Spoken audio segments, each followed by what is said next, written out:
Advance driver assist system. ಈ ಗಾಡಿಯಲ್ಲಿ 12 sensors ಇದೆ, 5 ರೆಡಾರ್ ಇದೆ, ಹಾಗೆ 1 ವಿಷನ್ ಇದೆ.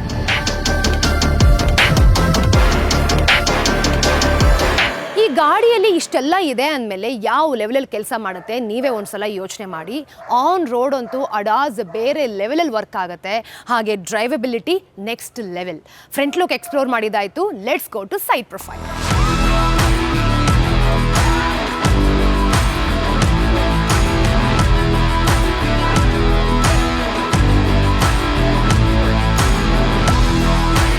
ಈ ಗಾಡಿ ಸೈಡ್ ಪ್ರೊಫೈಲ್ನ ಒಂದ್ಸಲಿ ನೋಡಿ, ನೆಕ್ಸ್ಟ್ ಲೆವೆಲ್. ಈಗ ಕಾಮನ್ ಆಗಿ ಯಾವುದಾದ್ರೂ ಸುಂದರವಾಗಿರೋ ಹುಡುಗಿನ ನೋಡಿದ್ರೆ ಡೈಲಾಗ್ ಹೊಡಿತಾರಲ್ಲ, ಇವಳನ್ನ ಸೃಷ್ಟಿ ಮಾಡೋದಕ್ಕೆ ಬ್ರಹ್ಮ ಎಷ್ಟು ಟೈಮ್ ತಗೊಂಡೋ ಏನೋ ಅಂತ. ಆ ಥರ ಮಹೀಂದ್ರದವರು ಈ ಗಾಡಿ ಡಿಸೈನ್ ಮಾಡಬೇಕಾದ್ರೆ ಎಷ್ಟು ಟೈಮ್ ತೊಗೊಂಡ್ರೋ ಅನ್ನೋ ಒಂದು ಡೈಲಾಗ್ ಹೊಡಿಬೇಕು ಅಂತ ಅನಿಸ್ತಿದೆ. ಸೈಡ್ ಲುಕ್ ಅಂತೂ ನೆಕ್ಸ್ಟ್ ಲೆವೆಲ್.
ಇಲ್ಲಿ ಫೆಂಡರಲ್ಲಿ ಒಂದು ಸಪ್ರೇಟ್ ಯೂನಿಟಲ್ಲಿ 3 ಮತ್ತು 1 QR ಕೋಡನ್ನು ಮೆನ್ಷನ್ ಮಾಡಿದ್ದಾರೆ.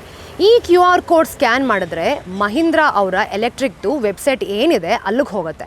ಅದು ಈ ವೇರಿಯಂಟ್. ಸೊ ಬೇಸಿಕ್ಲಿ ಇದರಲ್ಲಿ 4 ವೇರಿಯಂಟ್ ಬರುತ್ತೆ. Pack 1, pack 2, pack 3 select and pack 3.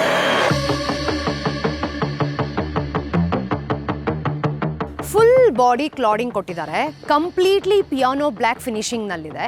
ನೋಡಿ ಎಷ್ಟು ಚೆನ್ನಾಗಿದೆ ಅಂತ. ಹಾಗೆ ಗಾಡಿ ವಿಡ್ತ್ ಕೂಡ ತುಂಬ ಚೆನ್ನಾಗಿದೆ. ಹಾಗೆಯೇ ನೀವಿಲ್ಲಿ ಆ ಸ್ಲ್ಯಾಟೆಡ್ ಡಿಸೈನ್ ಕೂಡ ನೋಡ್ಬೋದು. ಜೊತೆಗೆ ಇನ್ಗ್ಲೋ ಎಲೆಕ್ಟ್ರಿಕ್ ಆರಿಜಿನ್ ಅಂತಲೂ ಕೂಡ ಮೆನ್ಷನ್ ಮಾಡಿದ್ದಾರೆ. ಏನಿದು ಇನ್ಗ್ಲೋ ಅಂತಂದರೆ ವೆರಿ ಸಿಂಪಲ್.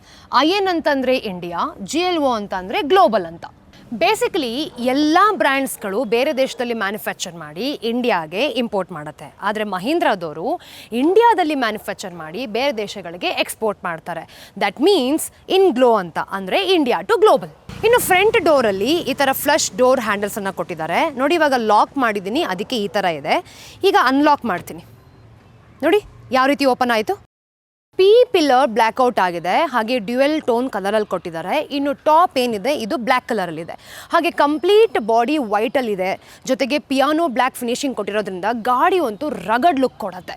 ಇನ್ನು ಈ ರೇರ್ ಡೋರ್ಗೆ ಪಿಲ್ಲರ್ ಮೌಂಟೆಡ್ ಡೋರ್ ಹ್ಯಾಂಡಲ್ ಕೊಟ್ಟಿದ್ದಾರೆ. ಕ್ವಾರ್ಟರ್ ಗ್ಲಾಸ್ ಇದೆ. ಡೋರ್ ಎಷ್ಟು ದೊಡ್ಡದಾಗಿ ಓಪನ್ ಆಗುತ್ತೆ ಅಂತ ನೋಡೋಣ. ವಾವ್, ಈ ಡೋರ್ 90 ಡಿಗ್ರಿನೇ ಓಪನ್ ಆಯಿತು. ದೊಡ್ಡವರು ಸಣ್ಣವರು ನಮ್ಮಂಥವ್ರು ಆರಾಮವಾಗಿ ಥರ ಒಳಗಡೆ ತೂರ್ಕೊಳ್ಬೋದು, ಅಷ್ಟೇ ಈಸಿಯಾಗಿ ಹೊರಗಡೆ ಬರ್ಬೋದು ಕೂಡ.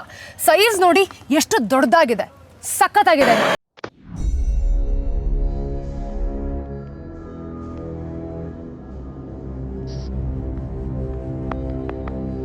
ಈ XCV9e ಏನಿದೆ, ಲಕ್ಸುರಿಯಸ್ ಮತ್ತು ಪ್ರೀಮಿಯಂ ಫೀಲ್ ಬೇಕು ಅಂತ ಹೇಳ್ತಾರಲ್ಲ, ಅಂಥವ್ರಿಗೊತ್ತು one of the most perfect car.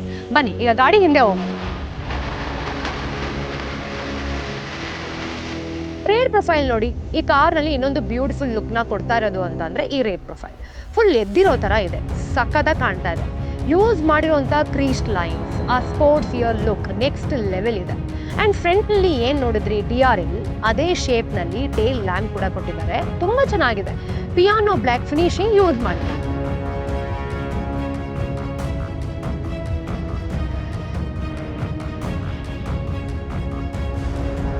ಇದಕ್ಕೆ ವೈಪರ್ ಇರೋದಿಲ್ಲ, ಯಾಕೆಂದರೆ ಬರೋ ಗಾಳಿ ಇಲ್ಲಿರೋಂಥ ಕೆಸರನ್ನ ಮತ್ತು ಧೂಳನ್ನು ಈಸಿಯಾಗಿ ತಗೊಂಡು ಹೋಗ್ಬಿಡತ್ತೆ. ಆದರೆ ನೀವು ಇಲ್ಲಿ ಡಿಫಾಗರ್ ಲೈನ್ಸನ್ನು ನೋಡ್ಬೋದು, ಹಾಗೆ ಮೇಲೆಗಡೆ ಹೈ ಮೌಂಟ್ ಸ್ಟಾಪ್ ಲ್ಯಾಂಪನ್ನು ನೀವು ನೋಡ್ಬೋದು. ಇಲ್ಲಿ ನೀವು ಡ್ಯುಯಲ್ ಟೋನ್ ನೋಡ್ಬೋದು. ನೋಡಿ, ರೂಫಲ್ಲಿ ಬ್ಲ್ಯಾಕ್ ಕಲರ್ ಇದೆ, ಇಲ್ಲಿ ವೈಟ್ ಕಲರ್ ಇದೆ, ಜೊತೆಗೆ ಶಾರ್ಪ್ ಫಿನ್ ಆ್ಯಂಟನ್ನು ಅಲ್ಲಿ ಕೊಟ್ಟಿದ್ದಾರೆ. ಇನ್ನು ಡೈರೆಕ್ಟಾಗಿ ಬಂಪರ್ಗೆ ಬರೋದಾದರೆ ಪಿಯಾನೋ ಬ್ಲ್ಯಾಕ್ ಫಿನಿಶಿಂಗ್ನ ಕೊಟ್ಟಿದ್ದಾರೆ, ತುಂಬ ದೊಡ್ಡದಾಗಿದೆ ಹಾಗೆ ಚೆನ್ನಾಗಿದೆ ಕೂಡ. ನೋಡಿ, ಇಲ್ಲಿ ನಿಮಗೆ ಕಾಣ್ತಿದ್ಯಾ ಅಲ್ಟ್ರಾಸಾನಿಕ್ ಸೆನ್ಸಸ್. ಟೋಟಲ್ ಆಗಿ ಈ ಗಾಡಿಯಲ್ಲಿ 12 ಸೆನ್ಸರ್ಸ್ ಇದೆ. ಜೊತೆಗೆ ನೋಡಿ, ಇಲ್ಲಿ ಕ್ರೋಮ್ನ ಒಂದು ಲೈನಿಂಗ್ ಕೊಟ್ಟಿದ್ದಾರೆ. ಸೊ ಇದು ಕೂಡ ಒಂದು ಸಿಂಪಲ್ ಒಳ್ಳೆ ಲುಕ್ನ ಆ್ಯಡ್ ಮಾಡ್ತಾ ಇದೆ. ಜೊತೆಗೆ ಹಾಗೆ ನೀವು ಕೆಳಗಡೆ ಬಂದರೆ ಸ್ಲ್ಯಾಟ್ ಡಿಸೈನ್ ಕೊಟ್ಟಿದ್ದಾರೆ.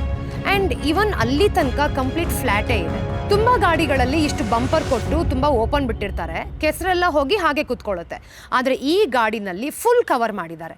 ಈ ಥರ ಏರೋಡೈನಮಿಕ್ ಡಿಸೈನ್ ಮಾಡಿರೋದ್ರಿಂದ ಬರೋವಂಥ ಗಾಳಿ, wind noise, road noise, drag create ಆಗುತ್ತೆ, ಅದನ್ನೆಲ್ಲ ಕಂಟ್ರೋಲ್ ಮಾಡುತ್ತೆ. ರೇರ್ ಪ್ರೊಫೈಲ್ ನೋಡಿದ್ದಾಯಿತು, ಈಗ ಡೈರೆಕ್ಟಾಗಿ ಬೂಟ್ ಸ್ಪೇಸ್ಗೆ ಹೋಗೋಣ. ಇಲ್ಲಿ ಕೊಟ್ಟಿರೋ ಬಟನ್ನ ನೀವು ಹಿಂಗೆ ಪ್ರೆಸ್ ಮಾಡಿದ್ರೆ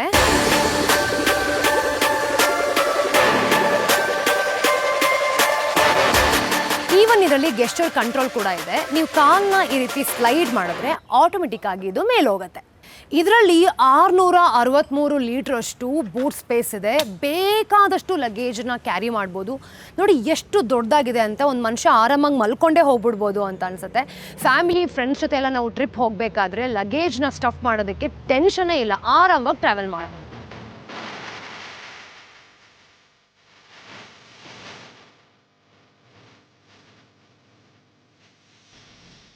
ನೋಡಿ, ಈ ರೇರ್ ಸೀಟು ಎಷ್ಟು ಮುಂದೆ ಇದೆ, ನನಗೆ ರೀಚ್ ಆಗೋಕ್ಕಾಗ್ತಿಲ್ಲ. ಯಾಕೆ ಅಂದರೆ ಬೂಟ್ ಸ್ಪೇಸ್ ಜಾಸ್ತಿ ಇದೆ.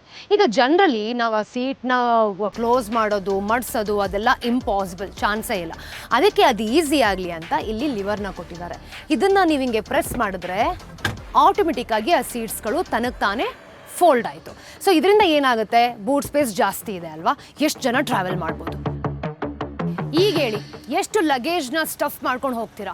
ಇಬ್ಬರೇ ಏನಾದರೂ ಟ್ರಾವೆಲ್ ಮಾಡಿದ್ರೆ ಸ್ಟೇ ಅಂತ ರೂಮ್ ಮಾಡೋ ಅವಶ್ಯಕತೆನೇ ಇಲ್ಲ, ಇಲ್ಲೇ ಆರಾಮಾಗಿ ಮಲ್ಕೊಂಡು ನೆಕ್ಸ್ಟ್ ಡೇ ವಾಪಸ್ ಬರ್ಬೋದು. ಇನ್ನು ಆ ಫೋಲ್ಡ್ ಆಗಿರೋ ಸೀಟ್ಸ್ನ ಎತ್ತಿ ನಿಲ್ಲಿಸ್ಬೇಕು ಅಂತಂದರೆ ಮತ್ತೆ ನೀವು ಈ ರೀತಿ ರೇರ್ ಡೋರ್ಗೆ ವಾಪಸ್ ಬಂದು ಈ ರೀತಿ ಸೀಟ್ಸ್ನ ಎತ್ತಿ ನಿಲ್ಲಿಸ್ಬೇಕು.